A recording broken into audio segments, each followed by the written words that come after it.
All right, take two. Welcome to another episode of Mr. K is Wrong, where I look at the memes posted by someone I know named Mr. K and I debunk his crap. So, this one was posted on Facebook as usual. The meme says Democrats forced Americans to show ID and proof of vaccination during the pandemic, but showing ID to vote in our elections is where they draw the line.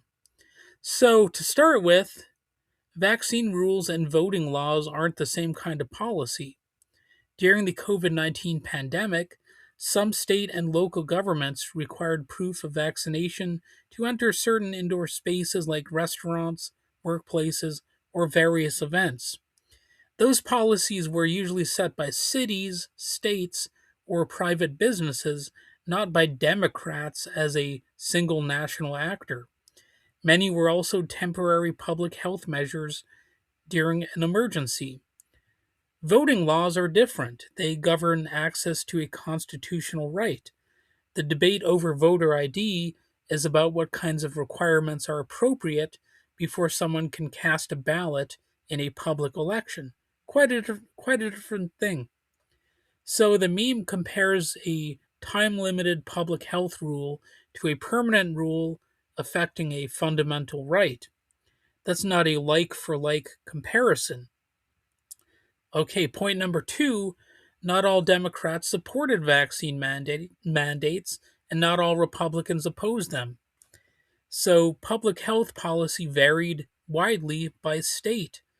For example, states like California and New York had stricter vaccine requirements in certain settings, while states like Florida and Texas restricted mandates. And the policies weren't uniform, and they often reflected state level decisions.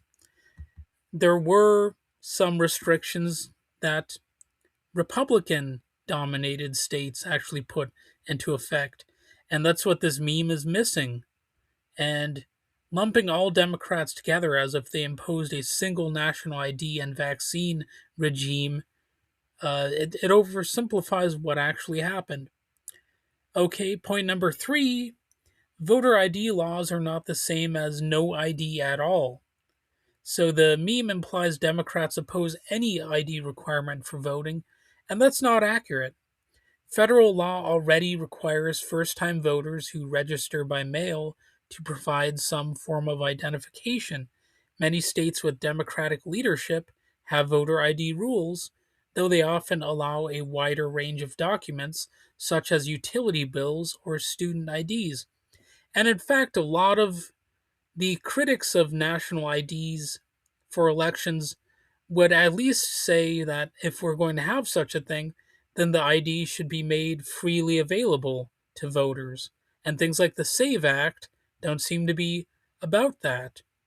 And the real debate is over how strict voter ID laws should be. Some Republicans support photo ID only requirements.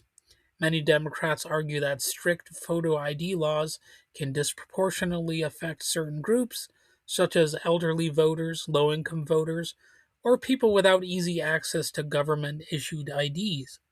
In other words, it's a disagreement over the design and impact of the rule, not a blanket opposition to all identification. And the context matters. Public health versus election integrity, those two different issues are indeed two different issues. Supporters of vaccine requirements argued they were aiming at reducing virus transmission during a once in a century pandemic. Opponents argued they infringed on personal liberty. And supporters of stricter voter ID laws argued that they protect election integrity and public confidence. Opponents argue in person voter fraud is already rare, which it actually truly is, and that stricter ID rules risk disenfranchising eligible voters. So, whether someone agrees or disagrees with either policy, they arise from different policy goals and legal frameworks. So, the meme it frames this as hypocrisy ID for vaccines but not for voting, when in reality It treats different levels of government, different types of ID rules, and different legal contexts as a single talking point. The debate isn't about being for or against ID in general, it's about when, why, and how identification requirements are justified.